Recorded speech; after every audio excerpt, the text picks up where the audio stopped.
포르투갈 국기가 새겨진 패딩을 입고 있는 외국인 여성들이 당황한 표정으로 두리번거리고 있습니다. 이제 막 인천공항에 도착한 듯 입국 심사를 진행하고 있는 그녀들에게 한국인 공항 경찰관이 다가오는데요.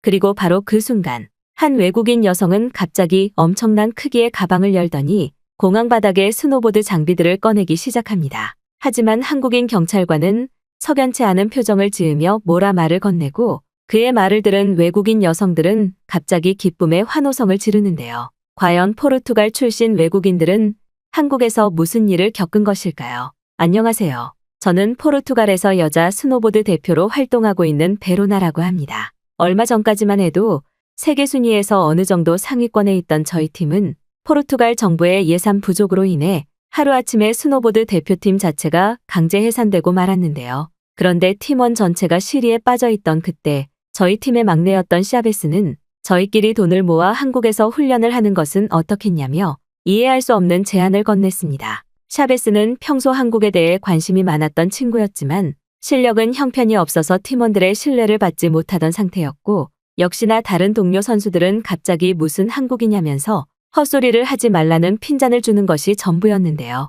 하지만 팀의 최고 선임자였던 저는 어차피 따로 할 것도 없었기에 몇몇 팀원들을 설득해 한국으로의 휴식 여행을 제안했고 여행 경비를 저희 사비로 쓰면서까지 한국행 비행기 표를 사게 되었습니다. 그런데 한국에 도착하기 전까지만 해도 팀이 사라진 시리에 빠져 삶에 의욕이 없고 불만만 있던 동료 선수들은 신기하게도 한국에 도착하자마자 얼굴에 화색이 돌기 시작했는데요. 그도 그럴 것이 한국의 공항은 포르투갈과 달리 매우 쾌적한 상태를 유지하고 있었고 이러한 모습은 평소 다른 나라들의 국제대회에 참가하며 청결하지 못한 공항을 많이 겪어오던 저희들에게는 기분 좋은 출발일 수밖에 없었습니다. 하지만 한국의 놀라움은 여기서 끝나지 않았는데요. 한국의 공항에서는 저희와 같은 외국인 관광객들을 위한 무료 건강검진을 입국 심사대에서 진행하고 있었고 저와 팀원들은 이러한 한국 공항의 서비스에 굉장히 당황하고 말았습니다. 실제로 포르투갈에서는 병원에 건강검진을 받으려고 해도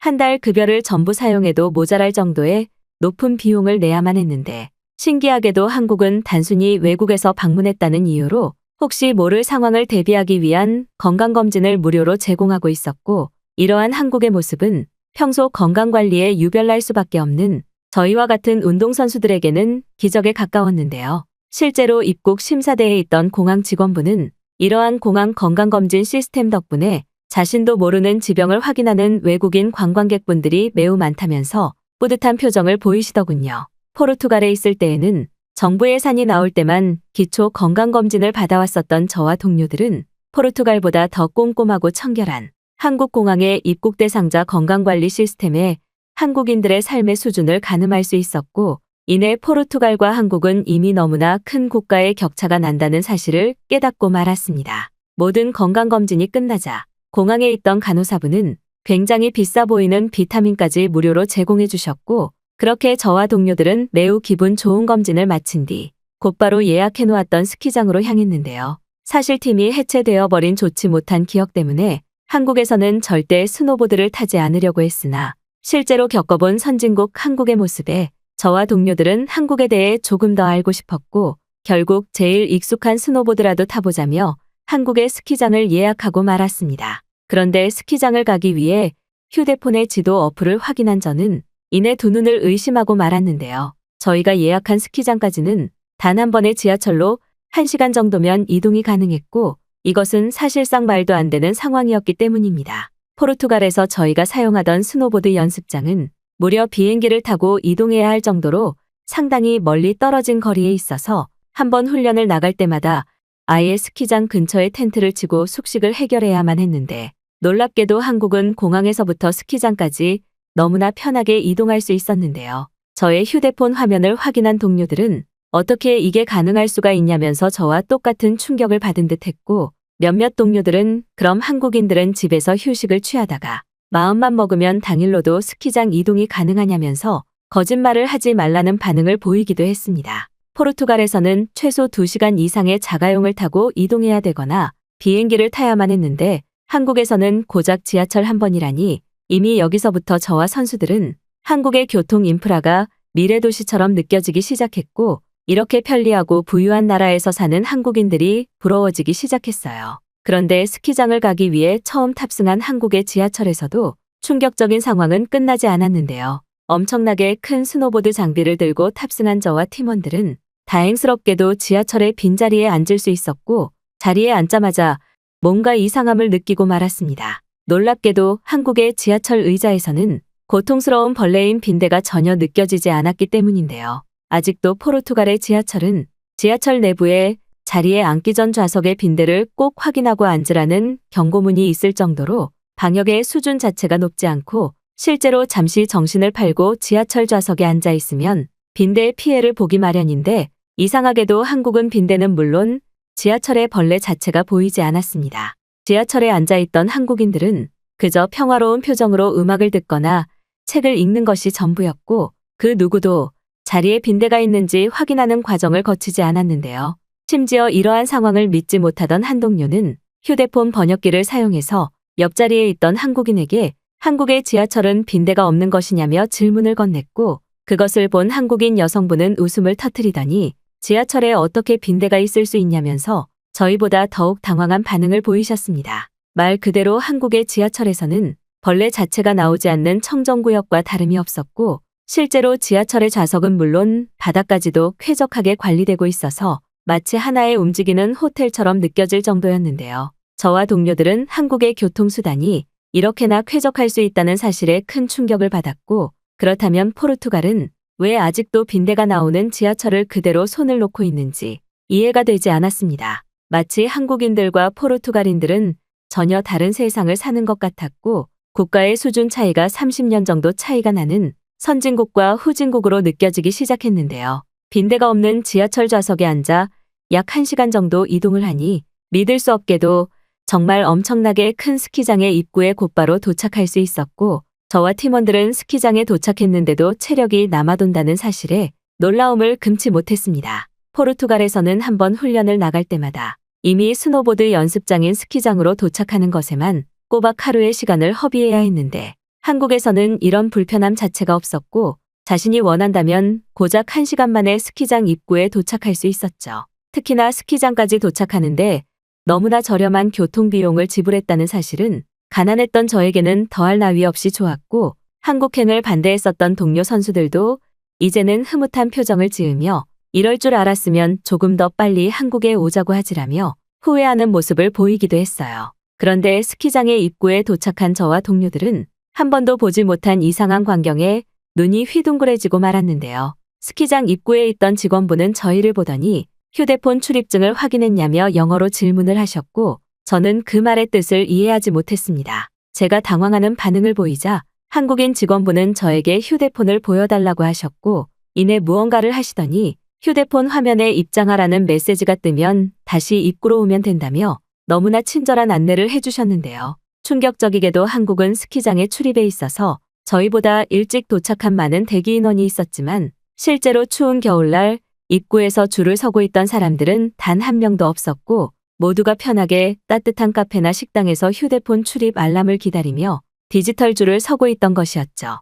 보통 포르투갈의 스키장에서는 내부에 인원이 많으면 무작정 입구에서 선착순으로 입장시키기에 상당히 추운 날씨였음에도 길게는 2시간까지 현장에서 덜덜 떨며 줄을 서야만 했는데 한국은 이러한 문제를 그저 휴대폰 하나로 해결했던 것입니다. 추운 겨울 서로가 짜증을 내면서 트러블이 발생할 일도 없었고 그저 아늑한 곳에서 휴식을 취하다가 휴대폰에 입장하라는 메시지가 뜨는 것을 기다리면 된다는 사실은 저에게는 믿을 수 없는 경험이었고 이제는 한국이라는 나라의 높은 수준 때문에 두려워지기 시작했는데요. 실제로 한국은 단 하루밖에 겪어보지 않았지만 대부분의 생활이 휴대폰 하나로 모두 통제가 가능했고 그래서 그런지 포르투갈에서처럼 시간을 허비하는 일이 극도로 적었습니다.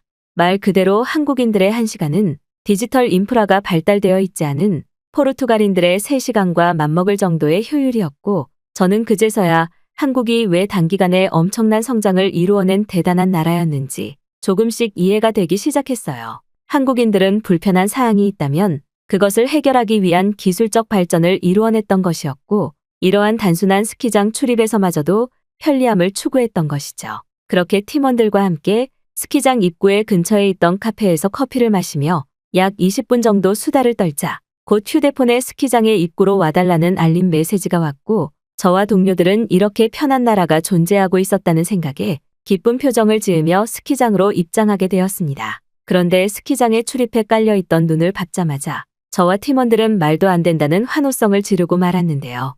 한국의 스키장은 어찌나 좋은 수질의 물을 쓰는지 눈의 입자 자체가 굉장히 고와서 다칠 일이 전혀 없어 보였고 또한 냄새까지 나지 않아서 신선한 충격이었는데요. 실제로 포르투갈에 존재하는 대부분의 스키장들은 아직도 인위적인 눈을 만들어내는 기술이 너무나 부족해서 스키장의 바닥을 자세히 살펴보면 눈과 모래가 섞여 있는 경우가 대부분이고 이러한 이유 때문에 잘못 넘어지기라도 하면 피부의 부상으로 이어지는 것이 일상이었습니다. 그래서 그런지 거친 모래 입자의 두려움을 느낀 몇몇 선수들은 포르투갈의 스키장에서 스노보드 훈련을 할 때에는 과감한 기술을 시도하지 못하는 경우가 많았고 결국 이러한 상황은 선수들의 실력 저하로까지 이어지게 되었죠.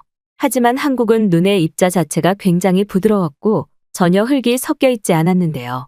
정말로 깨끗한 눈이 스키장 전체를 가득 채우고 있었고 저와 동료들은 만약 이런 곳에서 훈련을 한다면 하루 종일이라도 할 수 있을 것 같다면서 포르투갈과 비교되는 한국의 모습에 허탈한 마음이 느껴지더군요. 저와 동료들은 짐도 제대로 풀지 않고 한국 스키장의 부드러운 눈을 체험하기 위해 곧바로 스노보드를 타고 움직이기 시작했고 실제로 시간 가는 줄 모르며 무려 2시간이 넘게 집중훈련을 진행했습니다. 그런데 바로 그때 연습을 하던 한 동료가 소리를 지르더니 자신의 발목을 다친 것 같다면서 스키장 한복판에서 일어나지를 못했는데요. 자세히 가서 살펴보니 아마도 오랜만에 무리한 연습으로 인대에 부상이 발생한 것 같았고 저와 다른 팀원들은 어떻게 해야 되나 큰 고민에 빠지고 말았습니다. 아무리 한국이 살기 좋고 편리한 나라라고는 하지만 도심과 떨어진 산악 지형의 스키장에서 치료를 받을 수 있는 응급시설은 전혀 보이지 않았고 포르투갈이 아닌 타국에서의 부상이었기에 어떻게 조치를 해야 되나 감이 전혀 오지 않았죠. 그런데 바로 그때 호루라기 소리와 함께 검은색의 옷을 입은 한국인 직원분이 병원 표시가 그려진 페트롤을 타고 오시더니 곧바로 동료의 발목을 확인하시고는 당장 치료를 받으러 가자며 페트롤에 동료를 태우기 시작했는데요. 스키장에 응급 페트롤이 있다는 것도 놀라운데 스키장 한복판에서 부상치료라니 저와 동료들은 대체 그게 무슨 소리냐며 어색한 영어로 질문을 건넸지만 한국인 직원분은 저희는 아랑곳하지 않고 일단은 빨리 오라는 손짓과 함께 발목 부상을 입은 동료를 페트롤에 태우고는 스키장 밑쪽으로 이동하시더군요. 저는 어쩔 수 없이 곧바로 보드를 타고 그 뒤를 따라가기 시작했고 페트롤에서 내려 건물로 들어가는 한국인 직원분을 따라 동료들과 함께 건물 내부로 들어갔습니다. 그런데 건물의 문을 열고 들어간 순간 저와 동료들은 정말 처음 보는 광경에 눈을 의심할 수밖에 없었는데요.